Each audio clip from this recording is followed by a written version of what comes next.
Halo, selamat datang kembali di online virtual festival Gramedia Tanpa Batas dalam rangka 52 tahun Gramedia. Dan masih bersama saya Ian Narendra dan di kolaborasi Tanpa Batas hari ini kita akan lanjut lagi untuk ngobrol sesuatu yang seru banget, pastinya di ruang inspirasi di mana kamu Gramets bisa mendapatkan banyak ide, banyak motivasi dan juga pastinya kita akan sedikit membedah buku bersama dengan para pembicara atau mungkin para penulis yang pastinya Gramets pasti juga suka banget ya.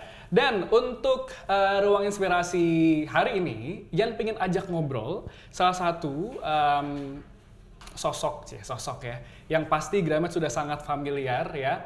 Boleh kita langsung beri tepuk tangan yang paling meriah untuk Naila Ali. Hai. Salam inspirasi. Salam inspirasi. Tahu banget ya salam inspirasi ya. Apa kabar, Nay? Baik. Kabar baik? Sehat.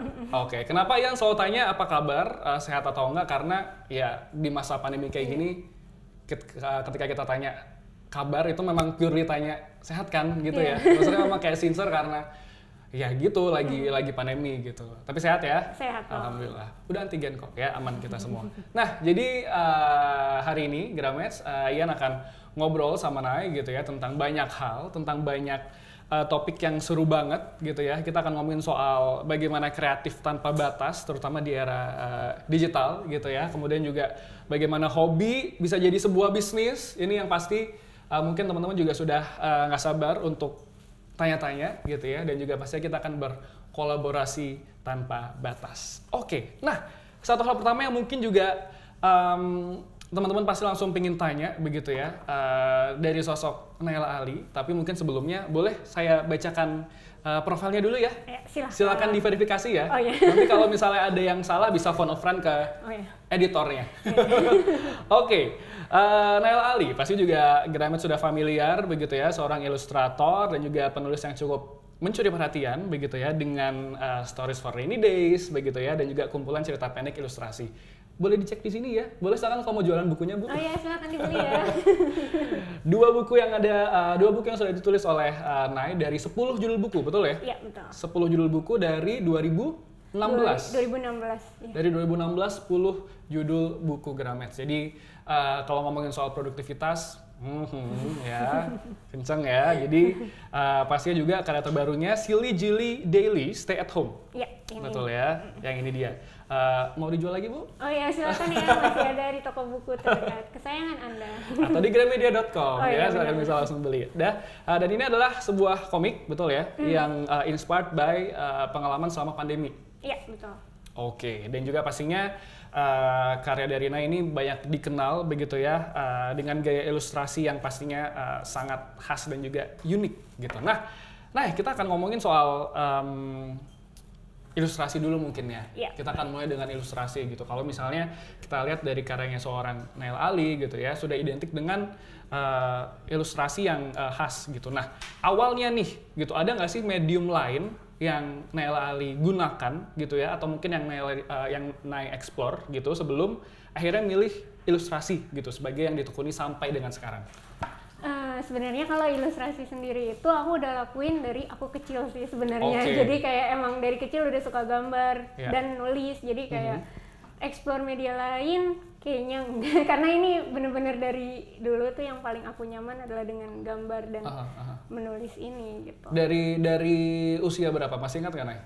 Kayaknya bahkan dari sebelum TK kayak dari sebelum TK. Kayak dari masih zaman nyoret-nyoretnya di buku tulis gitu. Oke. Buku tulis, buku gambar. Iya. Gitu ya. Buku pelajaran. Buku pelajaran. Iya. Pernah nggak sih semacam flashback lagi gitu? Awalnya dulu gimana ya? Kok bisa mulai coret-coret gitu, inget nggak?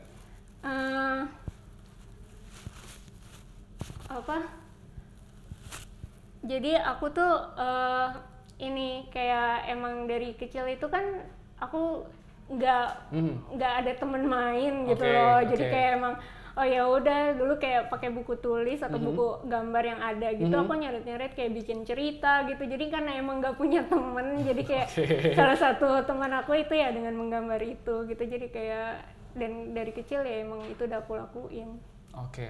Dan juga pasti untuk Gramettes jangan lupa juga kalau misalnya pengen untuk tanya mungkin atau pengen komentar, boleh langsung tulis di chatbox yang tersedia ya.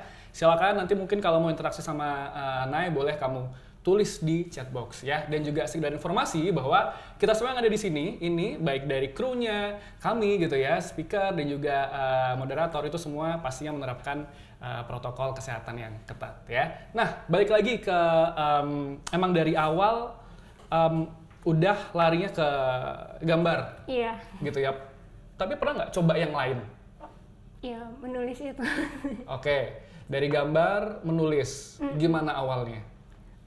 Ya itu tadi karena kayak aku banyak sendiri, terus akhirnya kayak baca buku gitu kan, jadi kayak karena banyak baca buku kan jadi kayak pengen juga gitu menulis gitu segala macam, karena emang aku anaknya pendiam dan agak awkward kalau misalkan kayak ini perasaan ngomong terus kayak pengennya sih nyanyi gitu tapi suaranya jelek gitu, pengen jadi pelawak juga kurang lucu gitu, jadi kayak tapi untung kalau jadi pelawak mungkin sekarang udah di TV ya. Iya. Udah masuk di OPJ iya.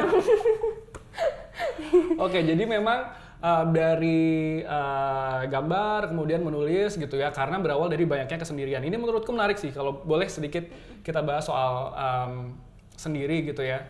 Nggak tahu sih dengan Gramettes gitu, cuma mungkin banyak orang yang masih merasa bahwa lu ngapain sih sendiri gitu, emang lu nggak punya teman gitu ya kan. Kadang tuh ada image bahwa kalau sendiri itu kayak lu ini kesepian gitu. Ya gitu, padahal nggak selalu ya. Nah sebenarnya malah aku ngerasa paling nyaman saat aku sendiri karena aku bebas berekspresi gitu. Iya. Karena emang udah terbiasa juga kan, jadi kayak sendirian tuh belum tentu merasa kesepian gitu sih kalau menurut aku. Itu ya, dan bahkan kalau case-nya Naya berarti sendiri malah jadi sebuah awal untuk karya-karya ya. Sendiri buat aku malah membuat aku semakin produktif. Oke. Editor nanti tolong ditambahin lagu yang judulnya sendiri ya. Iya. Galau ya. Nah, balik lagi ke teknik. Sebenarnya mungkin bukan teknik ya istilahnya. Kalau mungkin kita sebut watercolor tuh mungkin lebih ke apa ya? Ya memang cara menggambar media aja yang dipakai alatnya gitu. Nah, boleh nggak dijelasin, Nay? Kan selama ini Nay identik dengan atau didominasi dengan watercolor gitu ya. Mungkin boleh nggak sih dijelasin apa sih sebenarnya si watercolor ini gitu? Sebenarnya tuh aku tuh kalau bisa dibilang tuh aku justru dari kecil itu aku les lukis segala macam itu aku nggak pernah pakai watercolor, aku pakai cat akrilik gitu. Dan aku dulu malah nggak suka pakai watercolor, sampai aku kuliah tuh aku nggak suka pakai watercolor karena kayak pakai air gitu, kayak aduh kok ini kayak kebanyakan air atau jadi kayak sedangkan setelah aku coba gitu kayak waktu itu aku jalan pas lagi kuliah tuh aku jalan-jalan gitu kan, terus aku iseng beli watercolor karena itu yang paling gampang ternyata dipakai, karena praktis bisa dibawa kemana aja. Kalau kayak sama ini aku pakai akrilik itu kan kayak ribet bawanya banyak, terus kayak apa ya, kayak mesti bawa banyak tube gitu lah kan. Kalau watercolor cuma kayak yang pen gitu aja tuh kayak bisa dibawa kemana-mana, dan setelah aku dapat feel-nya itu aku malah cocok banget sama aku karena aku orangnya nggak sabaran gitu kayak ternyata ya. Kalau akrilik itu kan kayak harus nunggu lama kering, kalau ini enggak cepet, terus kayak bisa dimain-mainin gitu. Akhirnya aku dari situ tuh, dari aku kuliah itu aku tuh jadi saya jatuh cinta itu sama watercolor, terus kayak jadi ngulik-ngulik segala macam. Akhirnya aku pakai watercolor terus sampai sekarang. Nah, transisi apa ya, pergantian mungkin ya ke watercolor itu gimana, Nay? Kan kalau kita udah terbiasa dengan satu cara tertentu gitu ya, kemudian ganti cara, itu ngaruh nggak sih di di moodnya mungkin, atau hasil atau outputnya gitu? Kalau Nay gimana? Apa ya, sebenarnya belakangan ini aku nggak cuma pakai media watercolor aja juga, jadi kayak aku mix media segala macam. Aku pakai pensil warna, krayon, apapun itu aku pakai. Jadi itu gimana mindset kita, kayak jangan kayak mikir kayak kalau udah pakai watercolor aku harus pakai watercolor terus, kalau nggak nanti aku nggak bisa. Kayak dulu karena aku dulu juga mikir kayak gitu, aku mindset cuma ya sebenarnya. Kayak dulu aku cuma pakai akrilik, berarti aku tuh cuma bisa cat di akrilik doang, nggak bisa kayak watercolor dan lain-lain. Tapi setelah aku jalanin, ini tuh bukan, itu tuh kayak watercolor apa segala macam, akrilik itu tuh sebenarnya cuma medianya aja. Kayak alatnya aja. Sebenarnya kan kita apa yang mau kita ekspresikan itu kan yang pentingnya gitu. Kayak jadi kayak setelah aku coba dan segala macam kayak nggak ada bedanya. Nggak ada bedanya sih. Ya cuma mungkin emang teksturnya akan sedikit berbeda gitu. Cuma gimana manfaatin kayak misalkan dengan krayon aku bisa mendapatkan tekstur seperti ini, akrilik bisa mendapatkan tekstur seperti ini, watercolor bisa mendapatkan tekstur seperti ini. Jadi apa justru memperkuat mood yang ingin mood yang ingin dicapai dengan media itu gitu, tapi nggak terpatok dengan satu aja gitu. Nah itu butuh berapa lama sih untuk akhirnya bisa se-fleksibel itu? Kan tadi Ray kan bilang awalnya, nah itu jadi untuk bisa switch ke sini ke situ itu butuh berapa lama? Prosesnya panjang. Jadi kayak awalnya aku kayak butuh sekitar untuk terbiasa dengan watercolor itu aja aku butuh berapa lama sendiri kan, sampai akhirnya aku benar-benar kayak mendalami watercolor itu dari aku 2012 enggak ding, bukan 2011 akhir, tapi kayak itu sampai detik ini kan aku masih pakai. Itu pun aku masih selalu menemukan sesuatu yang baru dari watercolor itu. Nah terus kayak sampai akhirnya aku juga nemuin kayak aku kayak nyoba pastel apa segala macam itu tuh kayak bener-bener perlahan-lahan gitu loh, nggak langsung kayak ini aku pakai ini besokannya langsung jago, enggak gitu. Jadi kayak sampai sekarang pun aku kayak masih mencoba menemukan karakter dari setiap media itu gitu. Jadi kayak terus-terusan belajar dong ya sebenarnya. Proses, jadi kayak bener-bener menikmati proses dan latihan gitu loh. Jadi kayak setiap hari latihan tuh pasti ada aja yang nemu yang sesuatu yang baru. Jadi kuncinya itu latihan. Oke, harus latihan sih memang ya gitu. Latihan coba. Nah tapi kalau dari Nay sendiri ada kepikiran nggak sih untuk bikin kayak misalnya satu kelas atau workshop mungkin gitu ya untuk share tentang ini nih watercolor tuh kayak gini nih gitu.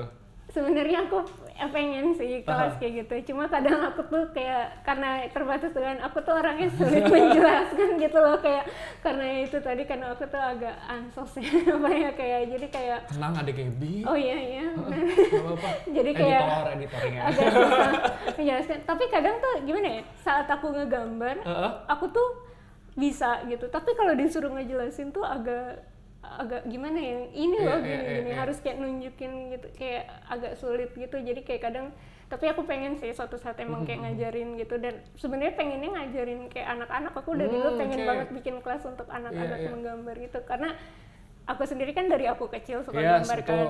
Ya pengen kayak biar kayak buat anak-anak yang kayak dulu kayak aku yang pengen full circle moment ya gitu. Maksudnya dulu aku juga mulai anak-anak pengen yang dulu suka gambar segala macem, terus jadinya aku pengen ngajarin juga gitu kayak ini ayo terus bermimpi kita menggambar bareng gitu. Oke. Nah tapi ini juga jadi nyambung sih tadi. banyak ngegambar, banyak illustrate gitu, dan itu kan di share juga di sosial media ya. Iya, di Instagram. Gitu, di Instagram terutama gitu. Nah kalau lihat fitnya, kalau Grametz lihat fitnya, pasti kan sangat rapi ya gitu, rapi dan artistik mungkin ya istilahnya, atau apalah bahasanya. Estetik sekarang. Ada gap ini ya, ada gap generasi ya sepertinya dari perbedaan bahasa. Nah itu kan rapi gitu. Itu dari Nay sendiri ada content plan-nya nggak? Memang bikin content plan atau ya udah apa yang ku bikin sekarang akan langsung aku share? Oke. Nggak ada sih jujur. Karena aku dari awal Instagram ada gitu, aku tuh emang suka sharing aja gambar. Kayak awalnya orang-orang tahu karya aku kan juga dari Instagram. Sebelum ada Instagram aku lewat blog malah.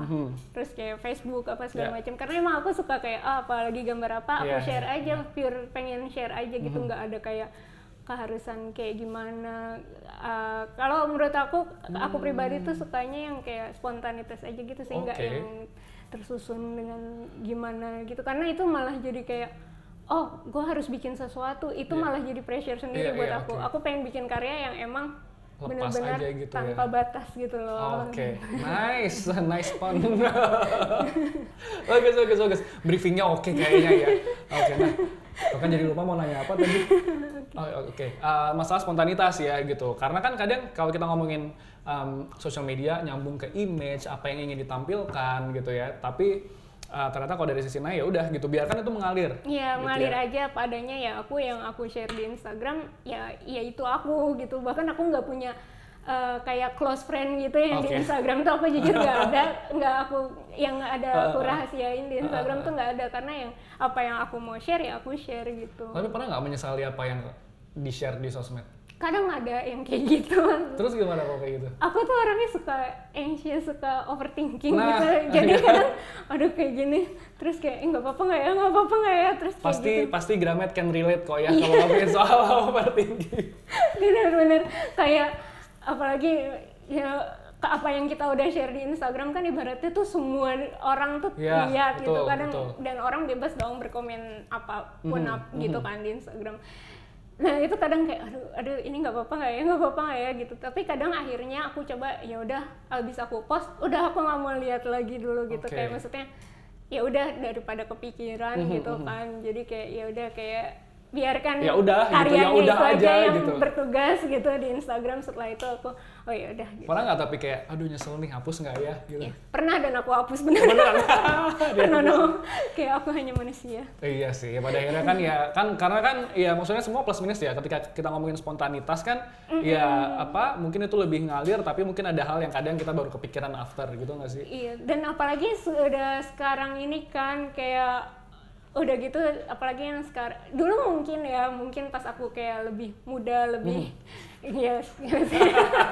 early 20s gitu kan kayak pas masih kuliah ngepost apapun segala macam tuh nggak ada beban bener-bener nggak tahu seiringnya perjalanan waktu getting older ya itu tuh kayak jadi kayak apa ya, jadi lebih banyak nih dipikirin, malah kadang aku kayak aduh ini aku malah jujur ya itu kayak kadang berpengaruh ke mental aku dalam berkarya, karena kayak aduh takut ini orang bakal suka apa enggak, itu kayak jadi stres sendiri loh.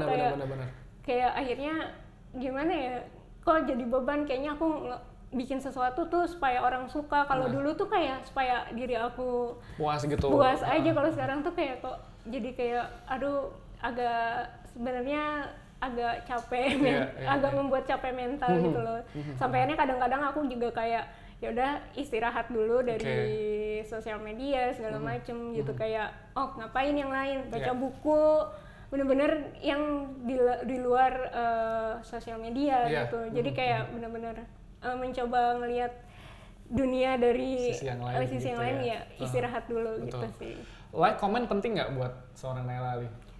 Iya itu kan, nah itu dia akhirnya itu kadang kan kita jadi kadang kayak kepikiran juga gitu. Iya, kepikiran ini kok yang like dikit gitu kan, terus kayak kok nggak ada yang komen gitu-gitu, kayak ada aja sih pikiran kayak gitu. Cuma kayak akhirnya setelah aku juga curhat-curhat sama seseorang gitu, kayak dibilang kayak gak usah dipikirin yang kayak gitu, ya udahlah biarin aja, yang penting daripada ngeganggu karya, dibalikin lagi, berkarya tuh buat siapa sih gitu kan, dari awal berkarya tuh buat siapa, buat diri kamu, kepuasan diri kamu sendiri. Ya udah, balik lagi ke situ. Jadi kadang aku makanya kayak aku istirahat dulu dari sosial media.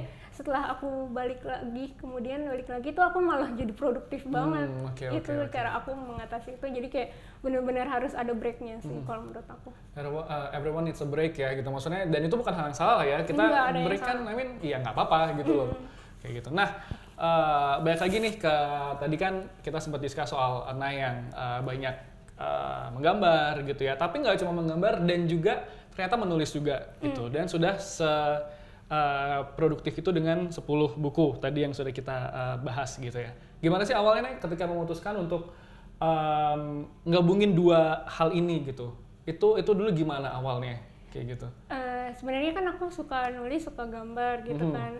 Terus kayak aku dulu bahkan pas mau masuk kuliah tuh aku kayak bingung, aku mau ngambil sastra apa mau ngambil desain grafis, karena kayak dua-duanya. Kalau ada sastra desain mungkin diambil ya, atau desain sastra atau gitu. Ngambil ini dua jurusan gitu.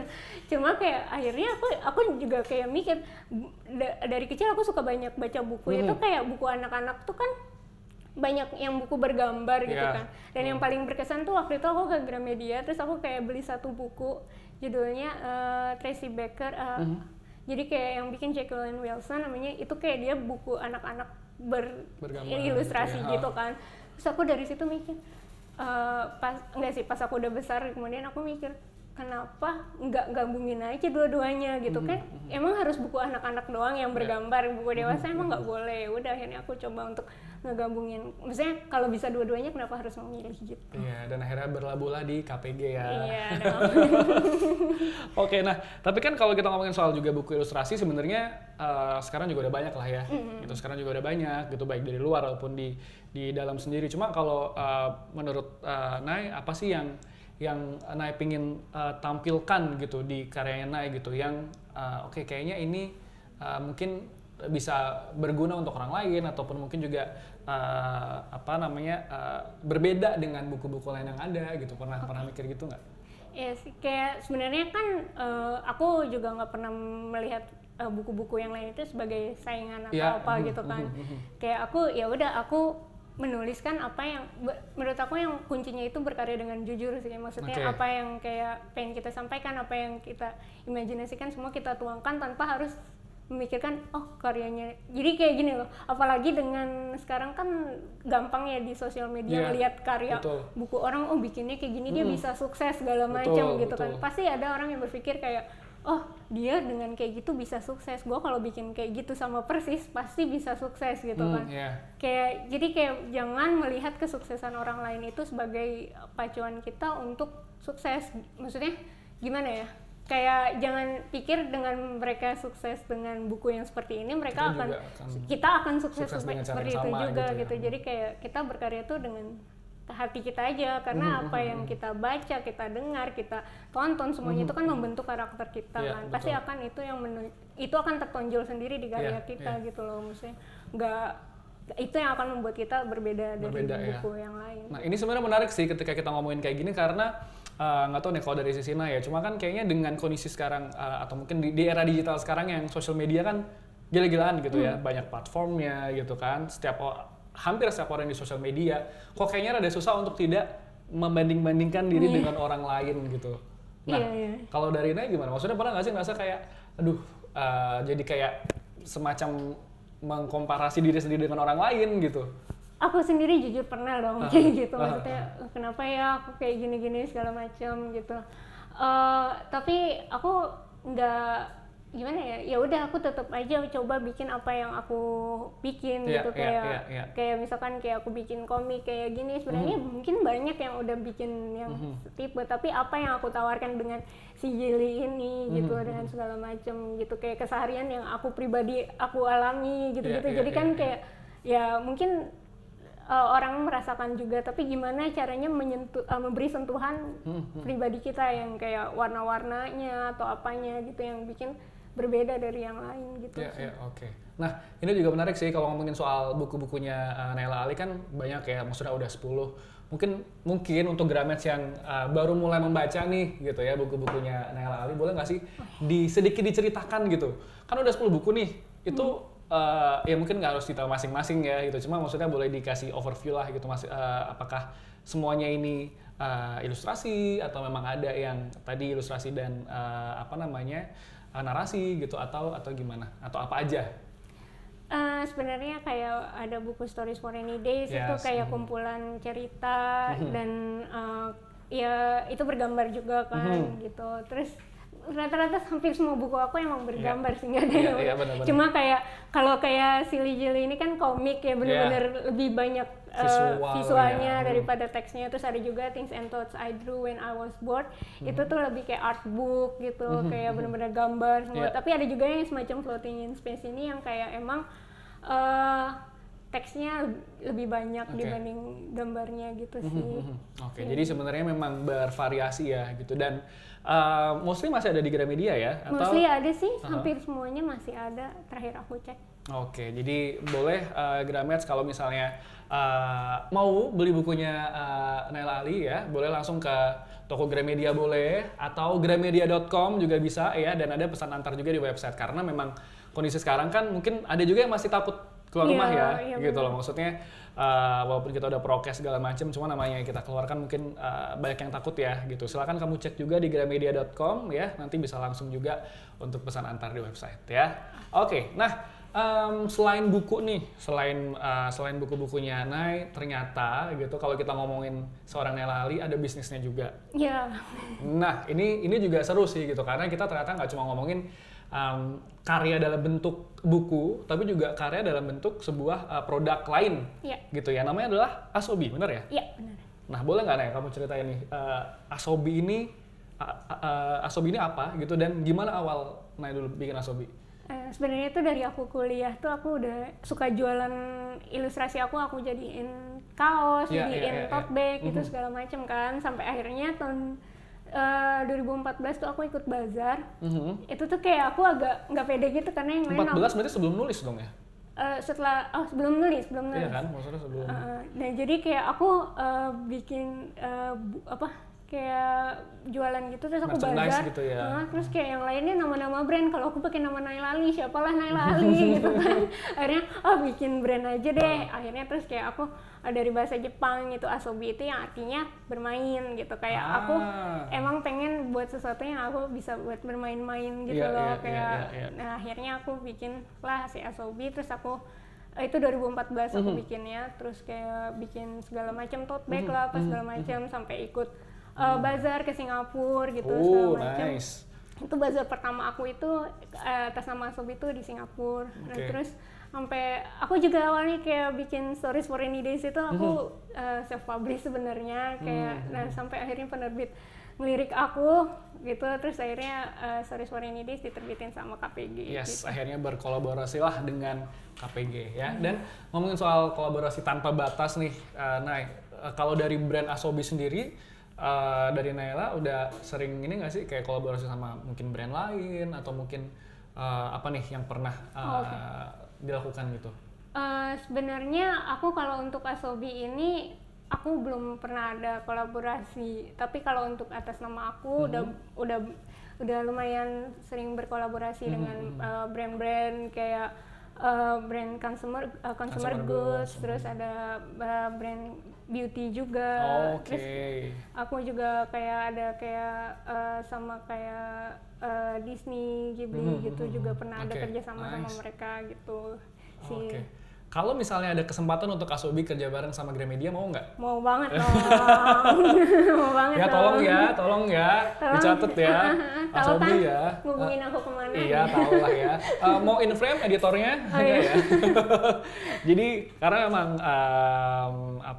kayaknya zaman sekarang kolaborasi memang tanpa batas ya gitu. Jadi kita bisa berkolaborasi dengan siapapun gitu. Nah, karena sekarang bukan zamannya saingan tapi kolaborasi. Iya, gitu. Betul. Setuju. Cuma kalau Nay memandang kolaborasi itu gimana sih, Nay? Maksudnya ada orang-orang yang mungkin masih cukup menutup diri gitu ya, karena mikirnya adalah kolaborasi nanti dia yang untung gua enggak nih, misalnya gitu. Atau kayak enggak lah, kalau bisa gua kerjain sendiri kenapa harus sama orang lain? Mungkin masih ada yang berpikiran seperti itu. Kalau buat seorang Naila Ali gimana konsep kolaborasi ini? Kolaborasi itu kan kayak harus didasari dengan kayak sesuatu yang menyenangkan untuk dua-duanya gitu.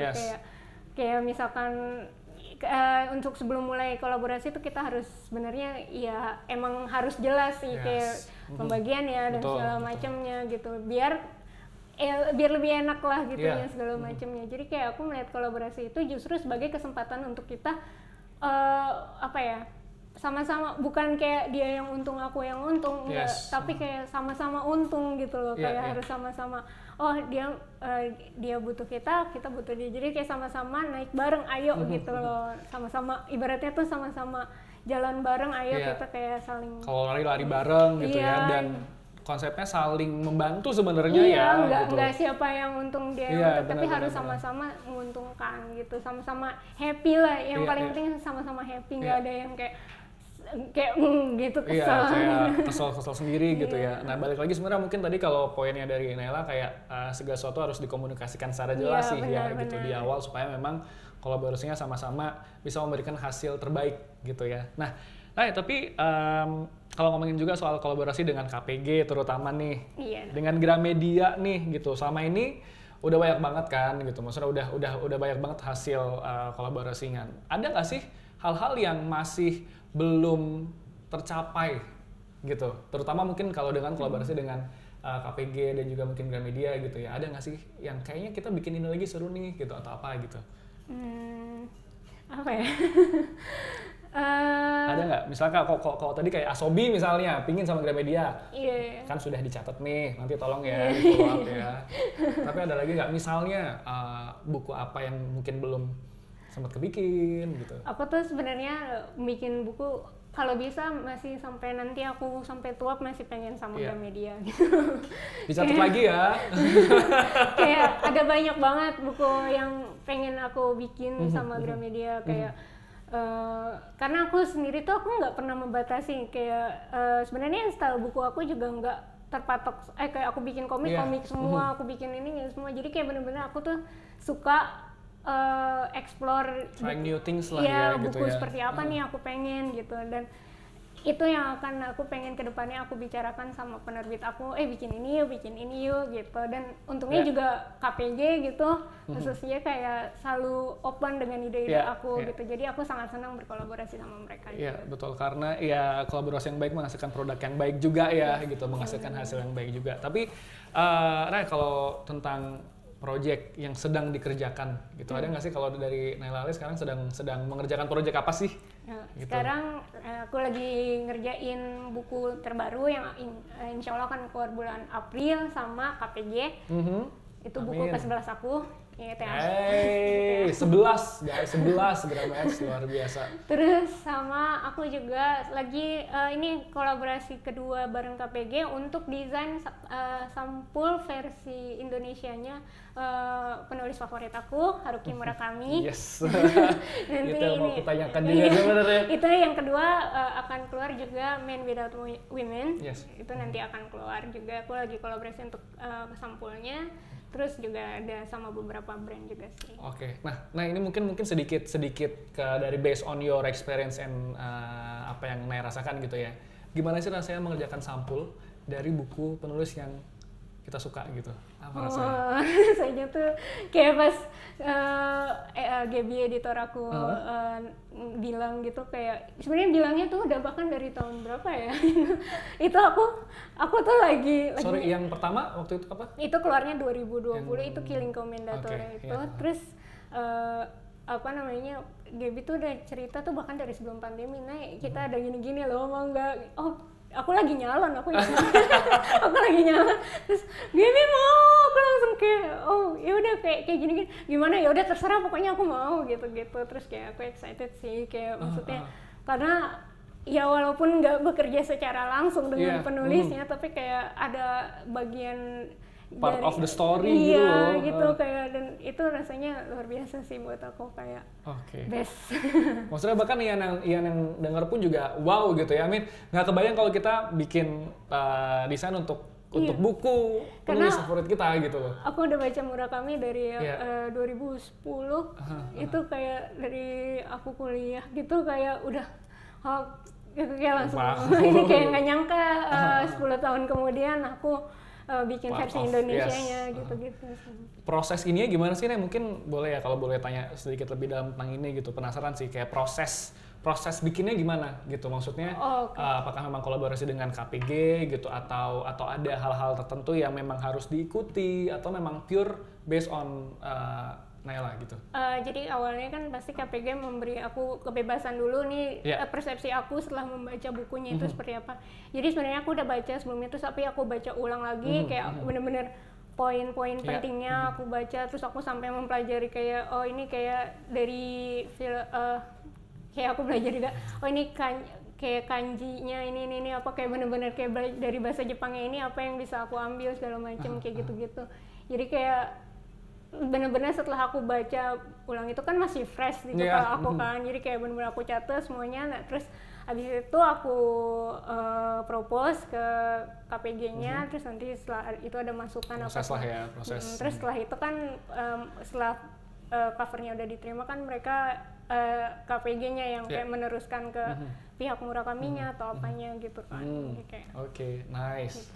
Kalau nanti ada lagi, mau lagi dong ya pasti. Mau lah, pokoknya harus ya KPG ya. Bagus. Tolong ngomong ke kamera. Tolong ya KPG. Biar nanti KPG-nya terngiang-ngiang juga gitu. Nah, kalau tadi itu kan apa namanya, kamu bikin versi baru atau versi Indonesianya gitu. Tapi ada nggak sih buku Naila yang kemudian diterjemahkan ke bahasa lain? Oh ada, kayak buku Stories for Rainy Days itu sudah kedua bahasa, yaitu bahasa Portugal dan bahasa Portugis dan bahasa Vietnam. Terus ada juga Things and Thoughts I Drew itu versi bahasa Vietnam, juga ada bahasa Vietnam lagi itu Silly Jelly Deli yang pertama itu udah akan keluar mungkin di tahun ini. Oke, dan selanjutnya Naya akan menjelaskan semua dalam bahasa Vietnam ya. Siap? Ini bahasa itu bahasa Thailand ya. Itu bahasa Thailand beda lagi ya. Oke, nah dan juga pastinya Gramedia, kamu juga pastinya bisa membeli langsung gitu ya buku-buku dari seorang Naila Ali di toko Gramedia ataupun juga di gramedia.com, dan juga ada layanan pesan antar di website ya. Dan kamu juga boleh untuk silakan chat ya di chatbox yang tersedia untuk mungkin pengen tanya sama Naila Ali atau pengen diskusi atau ngasih tahu juga yang paling kamu suka yang mana sih gitu bukunya Naila Ali yang menurut kamu, buat kamu favoritmu yang mana, boleh juga kamu tulis di chatbox ya. Oke, nah sekarang mungkin karena kita bertepatan dengan ulang tahun Gramedia nih yang ke-52 tahun ya, wow ya, 52 tahun Gramedia kolaborasi tanpa batas ya. Mungkin kalau kita ngomongin soal satu karya gitu ya, gimana sih kalau dari seorang Naila Ali gitu ya bikin konten atau mungkin dalam case ini karya tulis gitu yang tetap relevan nih gitu ya, tetap relevan dengan pembaca, tapi kamu nggak kehilangan jati diri mungkin ya, atau karakter deh sebagai seorang penulis gitu. Gimana kalau dari seorang Naila Ali? Karena kan sekarang juga perkembangan teknologi ya, maksudnya digital era lah segala macam gitu. Gimana caranya untuk tidak kehilangan karakternya? Seperti yang tadi aku agak bahas juga sebenarnya, kayak kan apa yang kita baca, apa yang kita tonton, apa yang kita lihat itu kan mempengaruhi bagaimana cara kita berpikir juga kan. Jadi kayak menurut aku saat menulis itu benar-benar apa yang kita rasakan, apa yang kita imajinasi kita itu kita tuangkan aja. Kayak kalau aku gitu, kayak kadang kalau ini tips dari aku juga, kalau misalkan nulis gitu, kalian nulis aja, benar-benar tulis terus sampai selesai. Jangan dibaca dulu, pokoknya baca. Nah terus nanti setelah karyanya udah selesai baru dibaca. Jadi kayak itu dari sudut pandang seorang pembaca melihat karya kita tuh pasti akan menemukan kayak ini kayaknya kurang oke apa segala macam tuh, jadi kayak bisa diubah gitu loh setelah kita baca, bukan saat prosesnya itu. Jadi terus juga kita harus bisa milah-milah sih apa yang kita lihat segala macam gitu, karena saking banyaknya informasi yang kita dapetin itu kan kadang kayak overwhelm sendiri ya, kayak bener ya, kayak Instagram itu segala macam bener-bener. Nah, tapi kan kita punya kebebasan untuk memilih apa yang mau kita lihat. Ya udah, kita kadang apa yang nggak mau kita lihat ya udah nggak usah dilihat, bisa kita mute atau kita gitu. Jadi kayak nggak semua hal harus kita serap gitu. Jadi kayak benar-benar kita yang memilih apa yang mau kita lihat gitu. Tapi pernah nggak ketika dalam proses menulis nih gitu, kan mungkin ada bayangan ya gitu, nulisnya ini, tapi ketika pas di tengah jalan nih, gara-gara ada info dari luar, entah buyar atau entah berubah. Aku juga pernah kayak gimana gitu, tuh? misalnya kayak kadang udah jalan nih, terus tiba-tiba gara-gara habis ngelihat sesuatu atau apa, jadi kayaknya bikinnya lebih kayak gini deh, gitu, kayaknya kayak gini lebih mending deh, atau kayak ilustrasinya kayaknya pendekatannya nggak kayak gini deh, segala macam tuh sering kayak gitu. Tapi kayak kadang aku kayak aku tinggalin dulu sih, maksudnya diem dulu. Kadang kayak gitu bikin kita impulsif juga sih, maksudnya kayak pengen itu tuh karena kebanyakan lihat ini itu tuh. Nah, itu dia. Jadi kadang sebenarnya saat aku lagi mau menulis gitu atau apa, aku nggak mau lihat apa-apa dulu, nggak mau lihat Instagram, nggak mau lihat sosial media gitu, kayak. Jadi supaya nggak terpapar dengan. Iya, karena itu bikin kita nggak fokus. Balik lagi kayak, dan kita tulis di awal, aku ada catatannya juga gitu loh, kayak apa yang aku mau tulis itu tuh aku catat dulu gitu loh, kayak poin-poinnya gitu ya. Jadi kayak kita stick to it gitu loh, maksudnya kayak bener-bener lihat kayak, jadi kayak mau ada hantaman badai apa aku. Iya, memang di sini yang udah ditulis nih. Iya nih gitu. Udah di situ, terus ya udah kayak aku menjauh dulu dari sosial media atau apapun itu yang bisa mengecoh fokus aku gitu. Jadi udah fokus ngerjain itu dulu. Jadi sebenarnya paparan kayak dari sosial media ataupun informasi dari luar sebenarnya bisa jadi dua hal ya.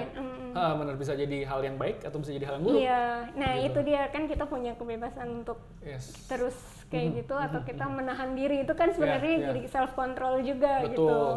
Betul.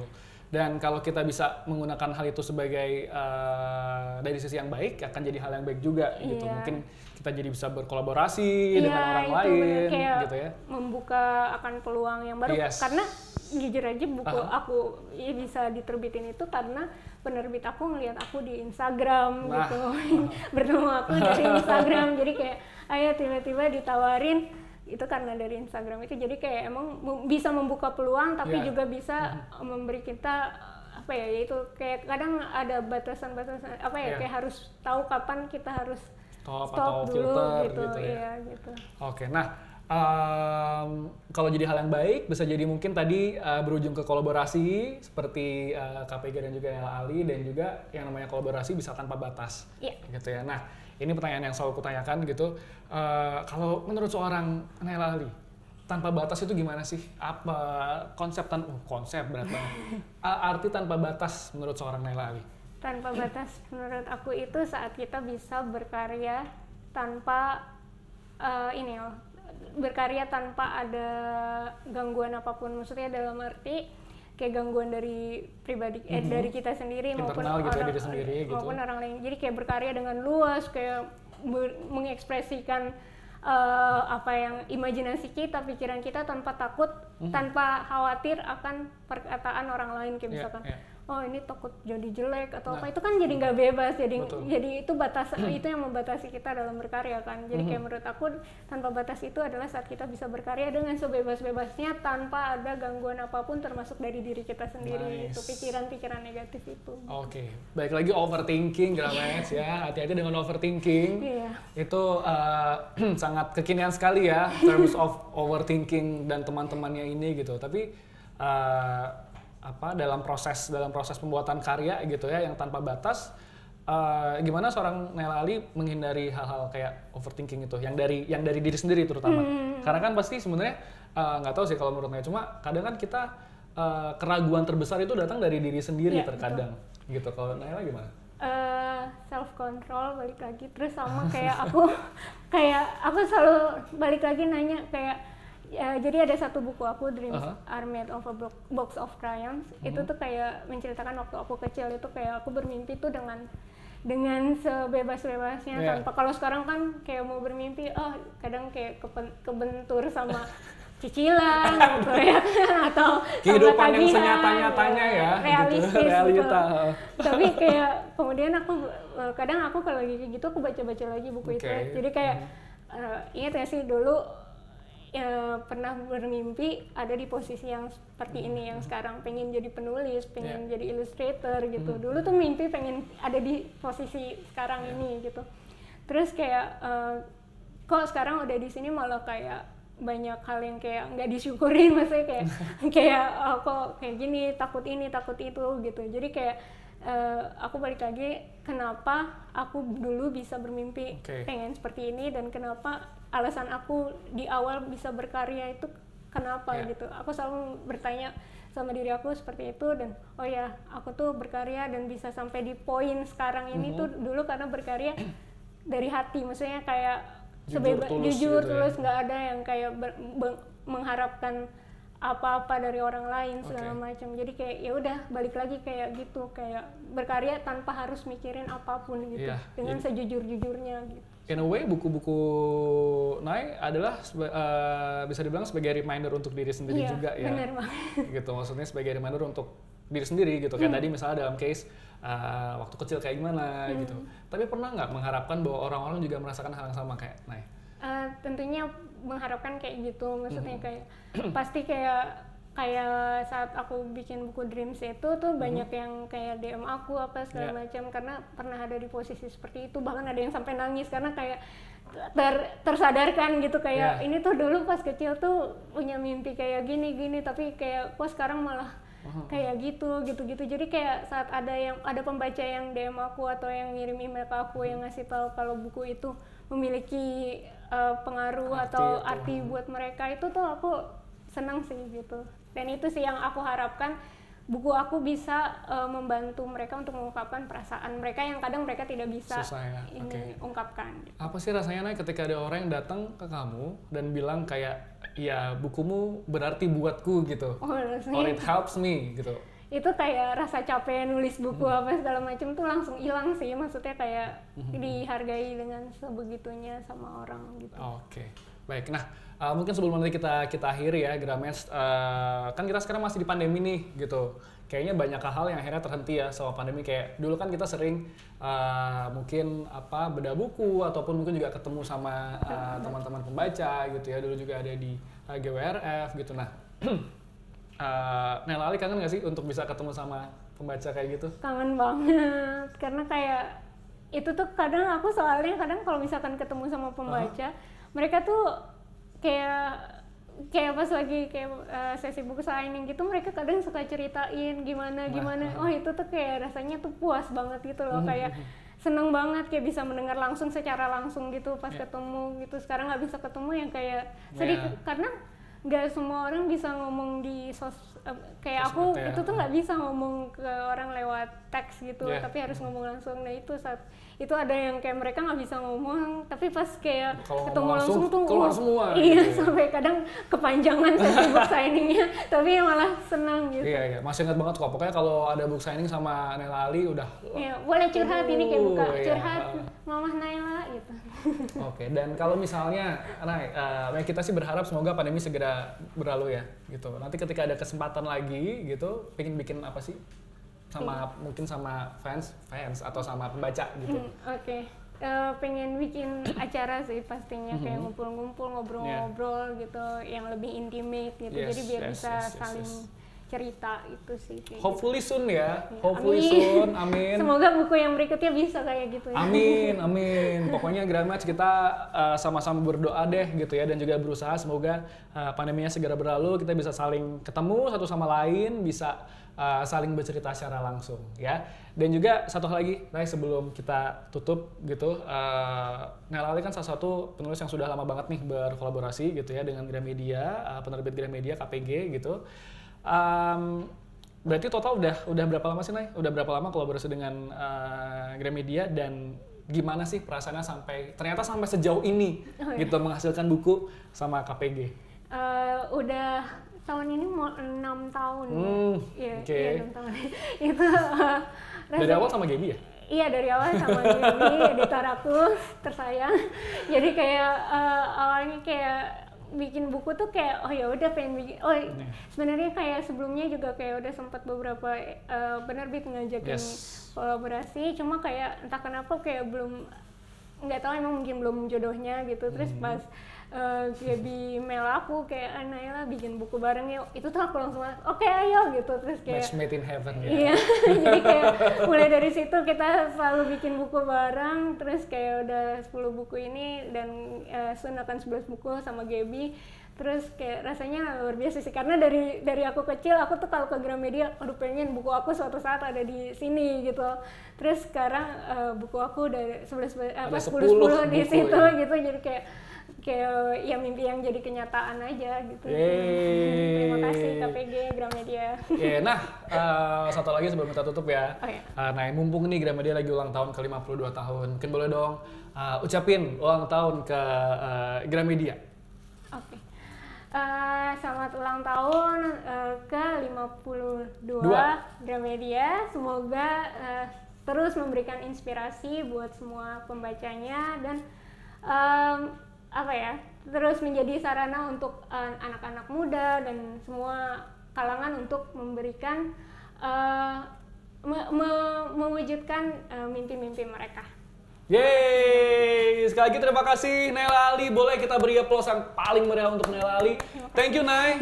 Dan juga pasti ditunggu karya-karya berikutnya ya. Dan juga pastinya jangan lupa Gramesh bahwa karya-karya Nela Ali bisa segera kamu dapatkan di toko Gramedia ataupun gramedia.com, dan juga bisa juga kamu pesan antar di website. Sekali lagi terima kasih sudah bergabung di Ruang Inspirasi. Semoga apa yang diskusikan bareng sama Ian dan juga Nela Ali bisa memberikan hal yang positif dan juga baik buat Gramets yang nonton sekarang ya. Sekali lagi terima kasih.